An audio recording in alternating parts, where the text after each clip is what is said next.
Sr. Presidente, Sr. Ministro, Sr. Secretário de Estado, senhoras e senhores deputados, membros dos gabinetes.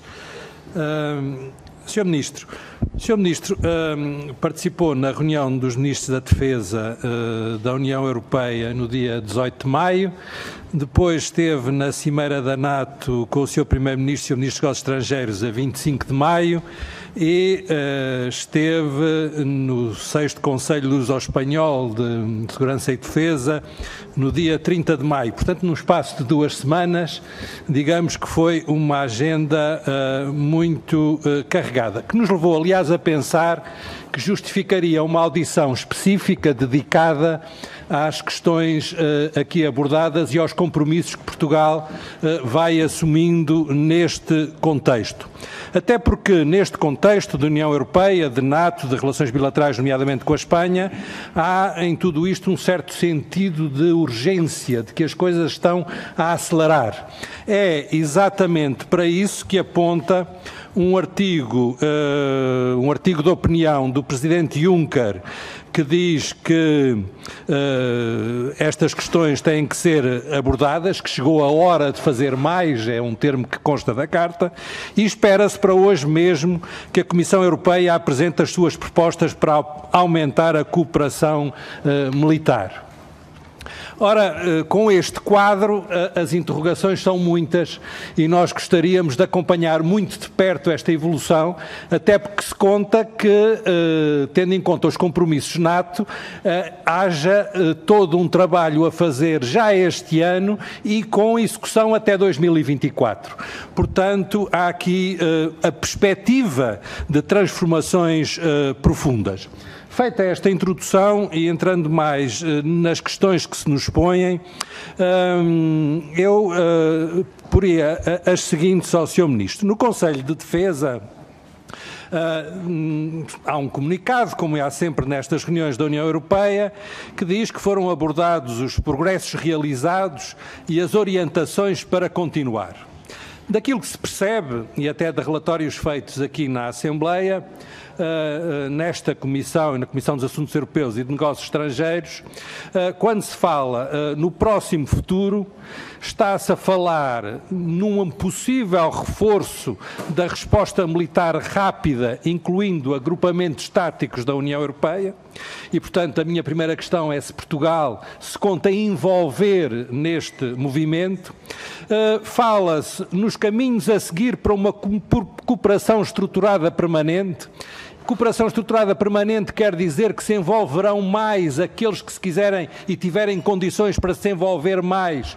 E a minha questão é se Portugal perspectiva entrar nesta cooperação reforçada e, nomeadamente, naquilo que se prevê que seja um financiamento dos Estados-membros para esta cooperação reforçada, que se prevê possa atingir 5.000 milhões de euros ano e, portanto, estamos a falar num grande volume de participação. Fala-se também na possibilidade de uma análise anual coordenada em matéria de defesa, que será voluntária, e a pergunta também é se, sendo voluntária, Portugal conta participar neste movimento. Em resumo, a pergunta é como é que Portugal conta envolver-se no que está programado em termos da União Europeia, que sai do último Conselho de Ministros de Defesa e que se espera possa ser abordado no próximo Conselho Europeu da terceira semana deste mês. Depois, em relação à NATO, não há reunião em que possamos participar, quer a nível governamental, quer a nível técnico, quer a nível parlamentar, em que a grande questão não seja os 2%. E da última cimeira da NATO, eu tentei seguir com toda a atenção o que se foi passando e anotei que o Sr. Ministro, antes da reunião, terá dito que, é o que diz a comunicação social, eu ponho sempre alguma cautela no que ouço, mas que o Sr. Ministro iria defender em Bruxelas que Portugal iria no sentido de convencer os aliados através do compromisso com as missões da Aliança, mas que não faria grandes promessas em relação a gastos de defesa. Depois de realizada a reunião, vê-se também mais uma vez pela comunicação social que a posição portuguesa expressa pelo Primeiro-Ministro foi a de que Portugal honrava evidentemente todos os compromissos assumidos e obrigações internacionais. E o Sr. Ministro, que apresentou as conclusões da Cimeira da Defesa, na perspectiva portuguesa, dizia, nessa linha, que Portugal tenciona cumprir os compromissos ou procurar alcançar os valores de referência. Há aqui nuances, e eram as nuances que eu gostaria de compreender. Se efetivamente os 2% são para cumprir, se não são para cumprir, se são simples indicação, se são compromisso internacional.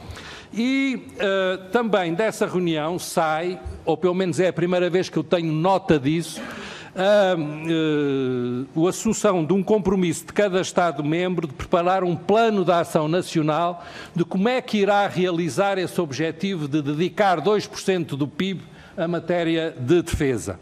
Ora, não só esse plano nacional será apresentado, segundo penso, como implica depois a apresentação de revisões anuais. E, portanto, vamos ter uma monitorização da forma como cumprimos o compromisso.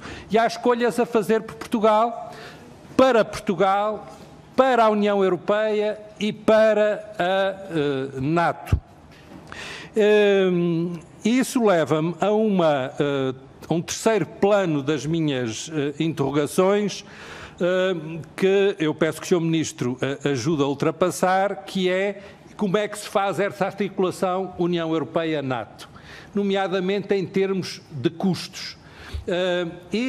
Indo até a algum detalhe, porque a União Europeia prevê gastos em matéria de defesa, quer do orçamento próprio, quer através dos orçamentos nacionais ou a partir dos orçamentos nacionais.